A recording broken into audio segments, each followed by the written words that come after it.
Not just me, but my family who have had to read about me being a sex case for the last 8 months. 45 out of 83 allegations made against Gregg Wallace during his time on MasterChef, including one of unwelcome physical contact, were found to have been substantiated. That you've abused your power. But they paid Hugh Edwards 200 grand. Well, I didn't get a tenner. Was I really that much of a baddie that this needed? I don't know. Maybe I was. And if I was, I'm really, really sorry. Greg, thanks so much for being here today. I know it can't be easy, and indeed it won't be easy because I'm going to ask you some tough questions. But why have you agreed to chat to us today? Because I believe there's a common thoughts about me that are just incorrect. And there's so much that I want to say and so much that I want to put right if I can. Not saying I'm not guilty of stuff, but there's so many things I think that are perceived incorrectly that really hurt me that I want to put right. You've literally been put in the same sentence at times as people like Jimmy Savile and Hugh Edwards. How is that reading about yourself, and do you feel like you should be in the same breath as these two men? No, of course not. You've got a paedophile and sex offenders there, haven't you? Yeah. No. I think this is, yeah, obviously it's damaging, it's hurtful. Also, when newspapers were linking my names with those two people is when Banerjee and the BBC asked for witnesses to step forward if they had it.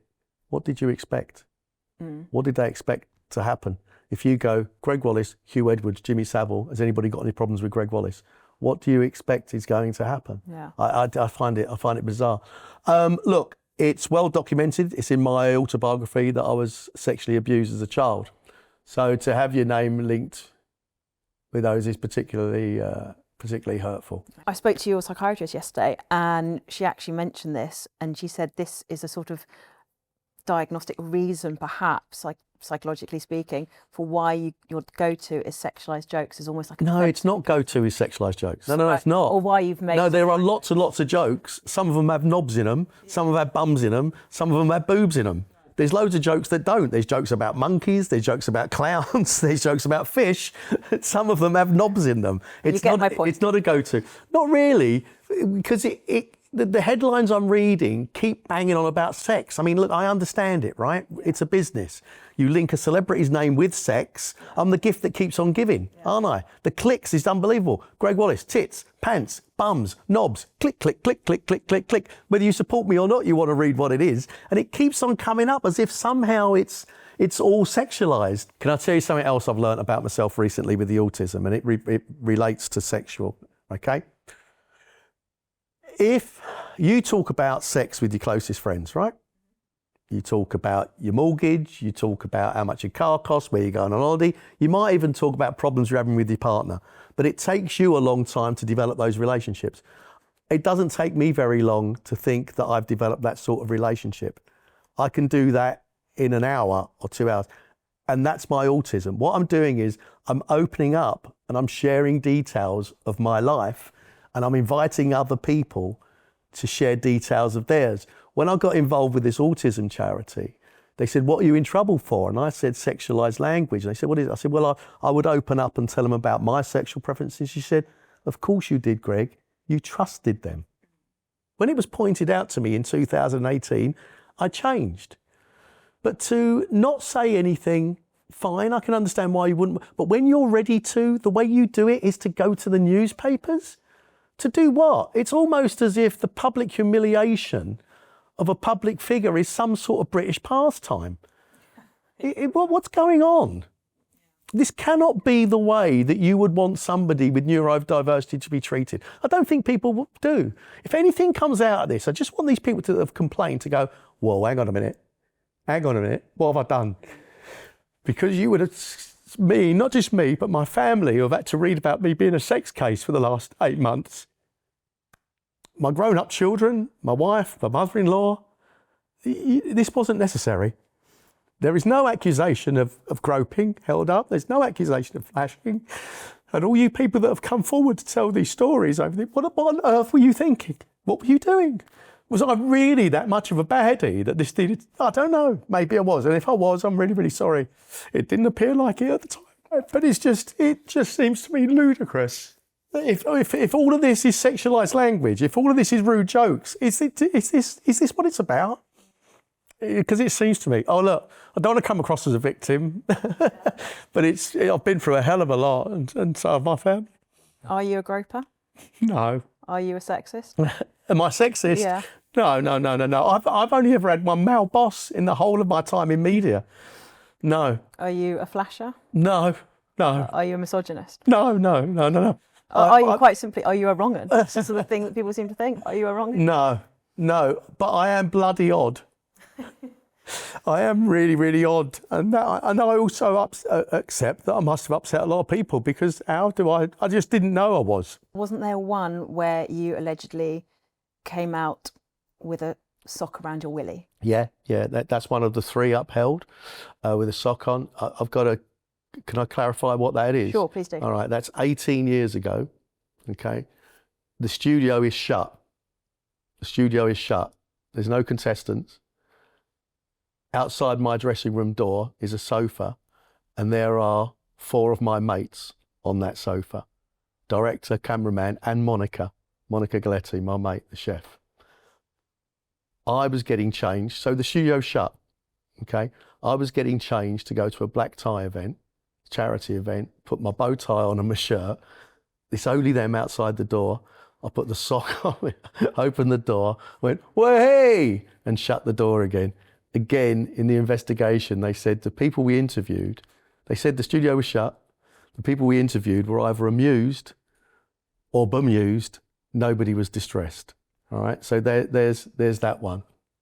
I'm really pissed off with the narrative that comes from the BBC that the presenters have got all the power and the poor freelancers are afraid to speak up. That you've abused your power. That you're the star and therefore you're making people nervous and it's an abuse of power. Maybe. I'm really pissed off with the BBC coming out with this narrative that that presenters have all the power and that freelancers are scared to speak. We are freelancers too. We're scared to speak up too. We get bullied as well. We get harassed as well. By whom? Management. We are just as much a freelancer as anybody else. It's a bad environment to work in because everybody's a freelancer. And who created that? The BBC themselves, by refusing to employ people. The problem is with the BBC right now, as I see, is who actually in the upper management is working class. And I don't want to hear this bullshit about my granddad worked in a factory. I hear that all the time. Now, I don't care whether they are or not, but if they're going to be representative of the people, how many of the upper management right now grew up in social housing and didn't have anything to do with higher education? Because if, as I suspect, none, because in all of my time in television, I've only met 2 other people like that. John Turode and Chris Bavin. If none of the BBC are like that, how are they representative of us? Yeah.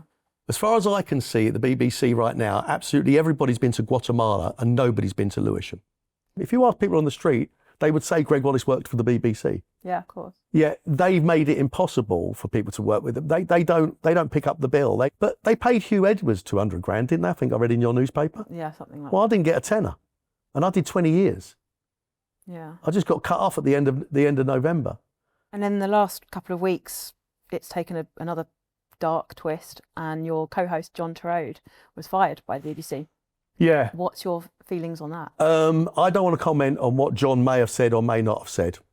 My sympathies to John. Is he a racist? I'll tell you one thing right now. What John Turode is or isn't. John Turode is not a racist. I've known John Turode for 30 years. John Turode is not a racist. And as evidence of that, I'll show you the incredible diversity of the people that he has championed to MasterChef winners over the years. There is no way that man is a racist. No way. And my sympathies go out to John because I don't want anybody to go through what I've been through. Yeah. And John Turode is not a racist. Great. This is a tough question, but do you feel some sort of guilt that perhaps you've dragged him down with you? No. I didn't bring this investigation upon myself. It started with two people that went forward with the BBC that have been proved to be not true. They need to be named, I think, these two people, because they're the ones that started all of this. Not me. Two people went forward and made complaints to the BBC, official complaints, that included touching and semi-nakedness. Yeah. And they have been shown to not be telling the truth. That's what hit me, and that is what has indirectly hit poor John. And do you feel awful for him? Have you had any contact? When was the last time you spoke? No, he texted me when my mum passed away. I'm sorry. Back in March, yeah, and that's the last. John and I. Were you friends? Yeah, well, not in a way that other people would perceive it. I can't speak for John. I can only speak for me. Incredible respect for that man. A lot of affection. We never really did get on that well. We're two very, very different characters, but we made bloody good telly together for 20 years. Bloody good telly. We made it work. And can you talk us through your mental health? Am I right in thinking at one stage you didn't want to be here anymore? Yeah, you don't want to be there. And you just want it to stop. You can't see a way through it. The abuse won't stop. You know it's not true. You wonder why people that you worked with, because we've got to remember, people like Kirsty Walk, I would have worked with for 3 months. So I would have thought I was friendly with Vanessa Feltz. I thought I was friendly with her. So it feels like a betrayal. Nobody's stepping forward to speak up for you. No one at the BBC is getting in touch with me. I'm causing major problems for my family around me who are all suffering. And it seemed at times like the best thing to do for everybody was not to be there for me, but not just for me, for them as well. And what stopped me was considering how guilty my family would have felt if I did. That I actually wasn't helping them. I would have been causing more anguish and lifelong guilt for them, thinking that they could have done more. Did you ever complain about anyone? Did you ever have any bad experiences yourself? Mate, have you got any idea of the sexual references made to me? No, go on a daily basis? Like what? Doing all sorts of sexual. How many times I've been touched by women wanting a selfie? How many times I've been groped? How many times suggestive comments have been made to me? How many female contestants have said inappropriate things on MasterChef? It wouldn't even cross my mind. Would not cross my mind. When I get, now I'm not suggesting that groping is right, but it was happening to me on a regular basis. And this is just extraordinary. So this is what I mean about the idea that like presenters are godlike and they're just throwing their weight around and bullying people. It's just the amount of times when I was desperately trying to build a career in television that I've been shouted at. But it's that middle-class women of a certain age. That's a phrase that's going to haunt you forever? Yeah, that's okay. Listen, people think right now I've been flashing young women at work and exposing myself. The last thing I care about is the Prime Minister thinks I'm a misogynist. Mate, that's a massive let-off. It's a massive let-off for what I'm going through. But that comment, I'll try to explain what was happening to me at the time. So I lost my job. Newspaper headlines were changing hourly. I had journalists outside my gate. I've got my wife and mother-in-law who live with me. Mother-in-law lives here. She's in tears. Nobody from BBC has contacted me at all, and the phone is constantly ringing with numbers that I don't recognise, and I'm taking a tidal wave of abuse across all social media platforms. I hadn't slept for 4 days. I can't describe the amount of pressure that you are suddenly under. And so I can't possibly properly explain my reasoning at the time. But again, looking at it from a neurodivergent, the people I was seeing were complaining were middle-aged women of a certain age. Sorry if it caused offence, and it was definitely the wrong thing to do, and I did apologise at the time.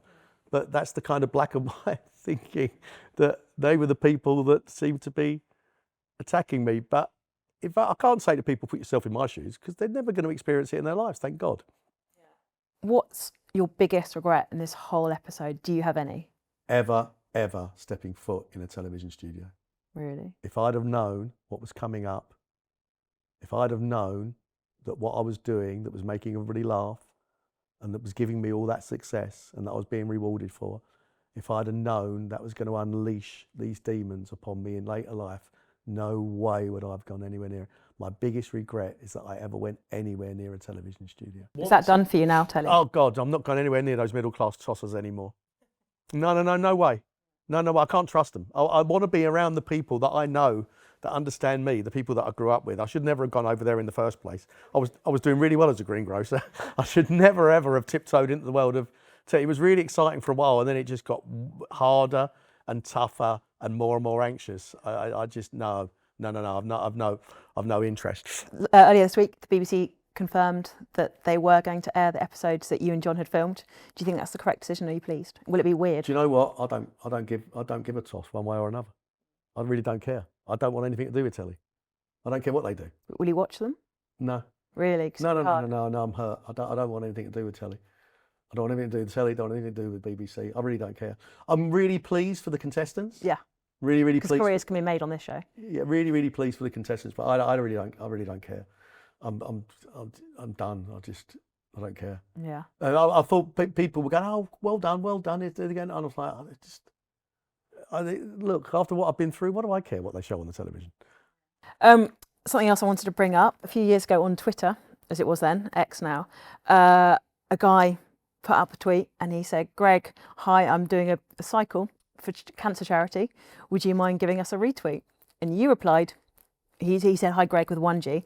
And you replied, Greg, ? With 2 Gs, because that's the spelling of your name.